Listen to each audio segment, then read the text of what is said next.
CP নতুন রাজনৈতিক দলের নেতা সার্জিস আলমকে বগুড়ায় ব্যাপক আকারে গণধোলাই দিয়েছে। গতকাল বগুড়ায় আওয়ামী লীগের বিচার দাবিতে আন্দোলন করার সময় তাদের দলের নেতাকর্মীরাই বিভক্ত হয়ে সংঘর্ষে জড়িয়ে পড়ে। দর্শক, বগুড়াতে এনসিপির মারামারি আমরা দেখলাম আবারও। আজকে এই খবরটা শেষ বেলাতে এসে বেশ চাঞ্চল্যের সৃষ্টি করেছে। এই ভিডিও যখন করছি তার ঘণ্টাখানেক আগে একটা প্রতিবেদনে প্রথম আলো এই তথ্য ভিডিও সহ নিশ্চিত করেছে। উত্তরাঞ্চলের এনসিপি নেতা সার্জিস আলমের উপস্থিতিতে এনসিপির দুই পক্ষের মারামারি হয়েছে বগুড়াতে। দর্শক, দেশ প্রবাস দূরে কিংবা কাছে বসে যারা আমাদের দেখছেন, আশা করি সবাই ভালো আছেন। দর্শক, এই মুহূর্তে পাওয়া খুবই গুরুত্বপূর্ণ এবং ইম্পর্টেন্ট একটি সংবাদ আপনারা দেখতে চলেছেন, তাই সবাইকে রিকোয়েস্ট করছি এবং অনুরোধ জানাচ্ছি সবাই একটু ভিন্নভাবে আজকের সংবাদটি দিকে খেয়াল দিন। হ্যাঁ, আজকের সংবাদটি এমন একটি সংবাদ যেটা শুনলে আপনার রীতিমতো হার্টবিট বেড়ে যাবে। দর্শক, শিরোনামে দেখি আপনারা বুঝে ফেলেছেন, তাই আপনাদের সামনে আর বিস্তারিতভাবে বলার আমার কোনো প্রয়োজন নেই। চলুন আমরা সরাসরি দেখে আসি আজকের ভিডিওর আলোচনাগুলো। একের পর এক বিস্তারিত তথ্যগুলো আপনাদের জানাবো এবং জানলে আপনারা অবশ্যই অবাক হবেন। তো দর্শক, ভিডিওতে যাওয়ার আগে ছোট্ট করে রিকোয়েস্ট জানাচ্ছি এবং অনুরোধ জানাচ্ছি যারা আমাদের চ্যানেলে নতুন, অবশ্যই চ্যানেলটি সাবস্ক্রাইব করে লাইক দিয়ে এবং এ বিষয়ে আপনি কি বলতে চান আপনার নিজস্ব মতামতটি তুলে ধরুন। তো দর্শক, ভালো থাকুন, সুস্থ থাকুন। চলুন আমরা স্ক্রিনে সরাসরি চলে যাই। শাখার উদ্যোগে বিক্ষোভ সমাবেশ, বিক্ষোভ মিছিলের আয়োজন করা হয়েছিল। আর বিক্ষোভের ইস্যু হচ্ছে আওয়ামী লীগকে নিষিদ্ধ করা, শেখ হাসিনার বিচার করা। আওয়ামী লীগকে নিষিদ্ধ করার সেই বিক্ষোভ সমাবেশে খুব বেশি মানুষের অংশগ্রহণ দেখা যায়নি। মঞ্চে যখন নেতারা বক্তব্য দিচ্ছেন তখন সামনে 150-200 মানুষ সর্বোচ্চ দেখা গেছে বগুড়ার সেই সমাবেশে।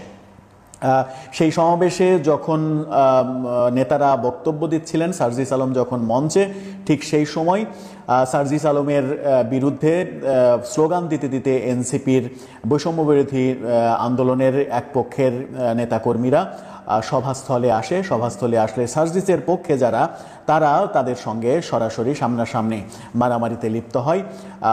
তাদের দৌড়াদৌড়ি আমরা দেখেছি, ভিডিওতে অল্প একটু আপনারা দেখে নিতে পারেন।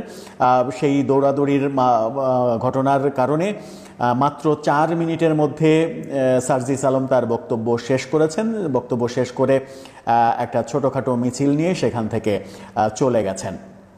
এই ঘটনা আমরা দেখলাম। এর আগে আমরা যশোরে এরকম একটা ঘটনা দেখেছিলাম। এনসিপির আহ্বায়ক নাহিদ ইসলামের প্রথম সফর ঢাকার বাইরে, সেই সফরে নাহিদ ইসলামের উপস্থিতিতে এনসিপির নেতাদের, বৈষম্যবিরোধী আন্দোলনের নেতাদের মারামারি আমরা দেখেছিলাম। সেখান থেকে কোনো রকমে নাহিদ ইসলাম প্রাণ বাঁচিয়ে ফিরে আসতে সক্ষম হয়েছিলেন এবং সেদিন আলোচনা হয়েছিল যে পুলিশই শেষ পর্যন্ত তাকে রক্ষা করলো, যে পুলিশের বিরুদ্ধে এত বিষোদ্গার করে এনসিপির নেতারা। এবার সার্জিস আলমকে দেখলাম। সার্জিস আলম যখন 4 মিনিট মাত্র বক্তব্য দিয়ে একটা মিছিল নিয়ে সভাস্থল ত্যাগ করলেন, সেই সময় মিছিলের আগে এবং শেষে পুলিশ পাহারা দিতেও দেখা গেছে। এই ঘটনা যখন দেখলাম তখন আজকে দিনের মধ্যে দুটো বড় খবর বেশ আলোচনা তৈরি করেছে। একটা হচ্ছে বৈষম্যবিরোধী ছাত্র আন্দোলন ও কিশোর গ্যাংয়ের কোনো মামলা পরিচালনা না করার নির্দেশ। এই ঘটনাটা ঘটেছে কুমিল্লাতে এই ঘটনাটা ঘটেছে। এই খবরটা দিয়েছিল চ্যানেল 24। দেওয়ার পরে এই খবর আবার তারা তুলেও নিয়েছে। ফটোকার্ডটা আপনারা দেখে নিতে পারেন। সেই খবরটা দেওয়ার পরে মোহাম্মদ কাইফুল হক রিঙ্কু পিপি, তার এবং তারেক আবদুল্লাহ সহকারী কৌশলী জিপি, এই দুজনের স্বাক্ষরিত একটা চিঠিতে বলা হয় যে বৈষম্যবিরোধী ছাত্র আন্দোলন ও কিশোর গ্যাংয়ের কোনো মামলা পরিচালনা না করার জন্য আপনাদিগকে বিশেষভাবে অনুরোধ সহকারে নির্দেশ প্রদান করা হলো। অর্থাৎ কিশোর গ্যাং এবং বৈষম্যবিরোধী আন্দোলনের কোনো মামলা পরিচালনা করা যাবে না। এই খবরটা চাঞ্চল্যের সৃষ্টি করেছে, কিন্তু সেই খবরটা আবার গণমাধ্যম থেকে উধাও হতেও আমরা দেখেছি। এরপরে আজকে দিনের একটা বড় খবর ছিল যে সন্ন্যাসী চিন্ময় দাস, ইসকন নেতা চিন্ময় দাসকে হাইকোর্ট জামিন দিয়েছে।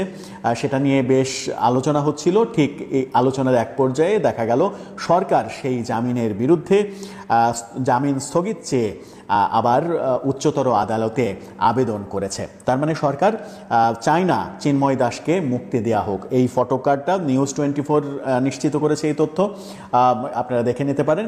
এই ঘটনাটা একটা বড় প্রশ্নবোধক চিহ্ন এঁকে দিল যখন বাংলাদেশে সংখ্যালঘু নির্যাতন নিয়ে আন্তর্জাতিক মহলে নানা রকমের উদ্বেগ আমরা দেখেছি, যুক্তরাষ্ট্রের সরাসরি উদ্বেগ দেখেছি।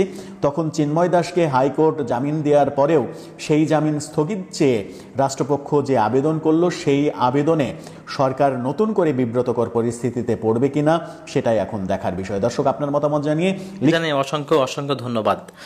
বন্ধুরা, এতক্ষণ আপনারা যে ভিডিও ফুটেজ দেখতে পেয়েছেন সমন্বয়ক সার্জিস আলমকে নিয়ে, যিনি নাকি বর্তমান বগুড়াতে এসেছিলেন, কাল পরশু তিনি বগুড়াতে এসে বক্তব্য দিয়েছেন, যা ইতিমধ্যে বাংলাদেশের তোলপাড় এবং সোশ্যাল মিডিয়াতে ভাইরাল।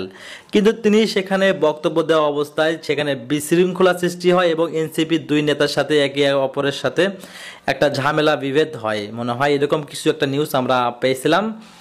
যেখানে এমন কিছু হওয়ার পরে সেখানে সমন্বয়ক সার্জিস আলম খুব ভালোভাবে সেখানে অনুষ্ঠানটি উপস্থাপনা এবং অনুষ্ঠানটি সম্পূর্ণভাবে শেষ করতে পারেনি, যার ফলে এই সমন্বয়ক সার্জিস আলম সংক্ষিপ্ত বক্তব্য দিয়ে তিনি সেখান থেকে বের হয়ে চলে গেছেন। মানে বগুড়াতে তিনি সংক্ষিপ্ত বক্তব্য দিয়ে বগুড়া থেকে তিনি চলে গেছেন, কারণ সেখানে বিশৃঙ্খলার অবস্থা খুবই ভয়াবহ ছিল, যার কারণে সেখানে তিনি তার নিজের যে তৃপ্তি মেটানো যে বক্তব্য দেওয়ার কথা ছিল, যে সম্পূর্ণ একটা বক্তব্য দিতে পারেনি, এমন কিছু প্রকাশ হয়েছে সোশ্যাল মিডিয়া সহ বিভিন্ন পত্রিকায়।